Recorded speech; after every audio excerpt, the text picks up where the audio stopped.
puissance est perdue.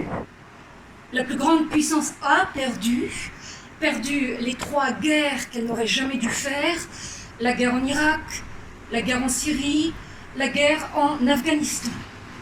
Que cruellement, lamentablement, dangereusement. Et elle n'est pas au bout de ses tourments. Born in USA, the opposite of born is dead, a dream is dead in USA.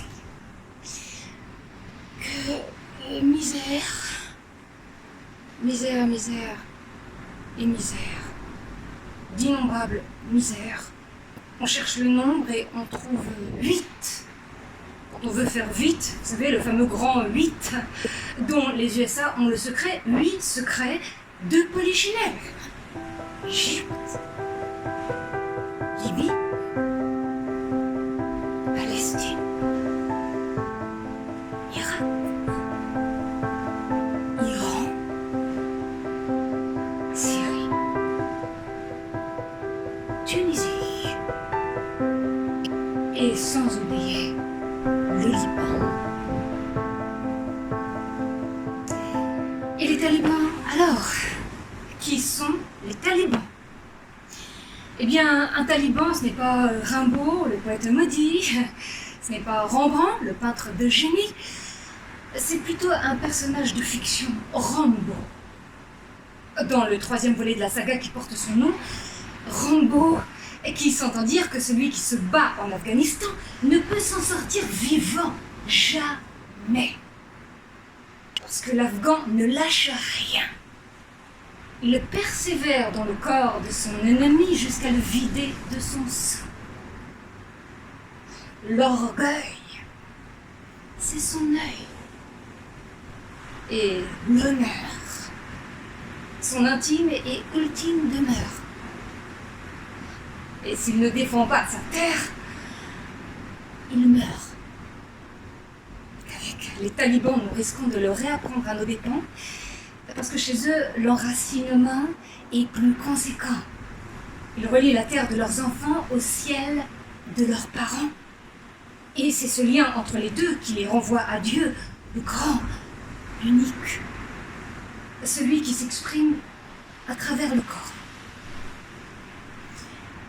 Les talibans ne sont pas seulement croyants ou essentiellement pratiquants, ils sont des battants, ils sont des combattants pour faire entendre la voix de Dieu, et sans laquelle nous ne pourrons jamais nous entendre. Et cela s'écorce lorsque nous apprenons que ce sera de gré ou de force, parce que la vertu est obligatoire. Nous pouvons parler d'épuration éthique, de nettoyage total, radical,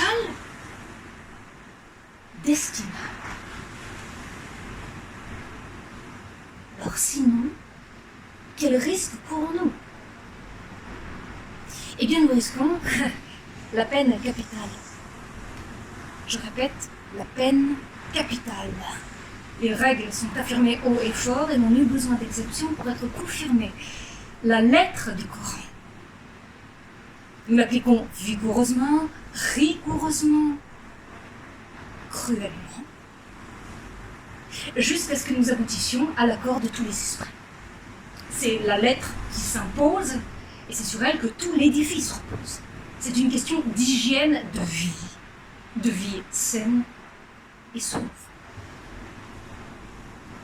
Vous voyez, pour se faire comprendre par un esprit occidental, l'Afghan de souche fait mouche lorsqu'il déclare que l'Occident s'oblige de manière totalitaire lorsqu'il s'agit de notre santé physique, alors que l'Orient musulman ne s'oblige vraiment que lorsqu'il s'agit de santé morale, celle qui préserve du mal, du vice et de ses caprices.